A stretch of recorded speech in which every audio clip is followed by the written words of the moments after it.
One that I don't think gets much attention is how are we going to avoid cognitive atrophy? How are we going to use these tools and make sure that we are like stretching our brains more and more and continuing to understand the stuff that really matters?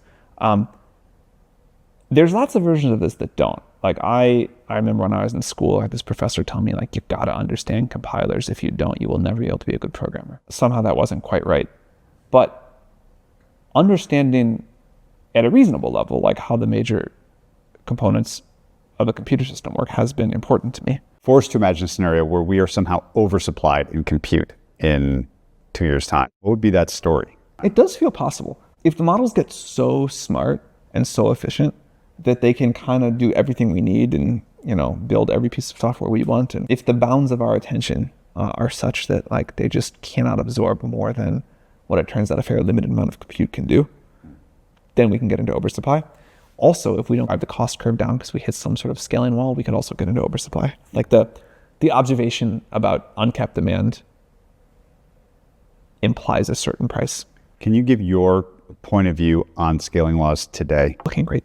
Just looking good. In some sense, scaling laws are like the most hated prediction of all time. Everybody always wants to say, "No, run out, can't be like this," and yet it keeps going. Who are your favorite unsung heroes in this company's story? First person that came to mind is Alec Radford. Alec Radford is probably the most important, not very well-known researcher in the whole history of the field, and also just a wonderful, like top tier human being.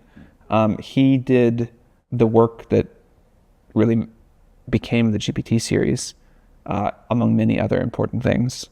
But he also is someone who inspired, guided, nudged people in many other directions that turned out to be super important. And the thing that I think is cool about him is if you talk to people that worked with him, they will of course say, generational genius, brilliant, innovative thinker, just so deep in his understanding and his work.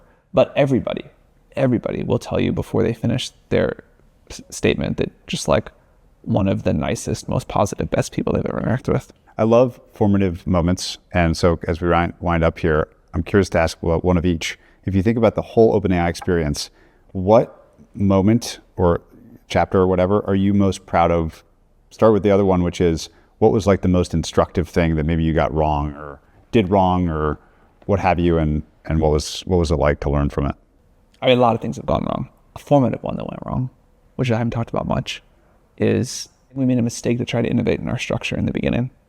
We had a very good reason for it, which is we didn't know how we were ever going to make money. And we really, at the time, weren't sure at all what we were going to look like when we grew up. And of course, we care about our mission, and we wanted to like be structured in a way where even if the technology went on a very fast takeoff, our mission was protected. And so we had this nonprofit structure. But I definitely learned something about why people don't do that much. We would have saved ourselves a great deal of pain in many ways if we had not tried to innovate on our structure and found some other way to preserve the central importance of the mission.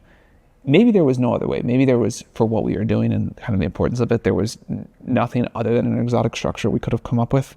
I really learned over the last decade a big lesson about why people don't usually do that. Is there anything else formative of your life that like makes you that we didn't talk about? This is like the question that's always like the most interesting to me.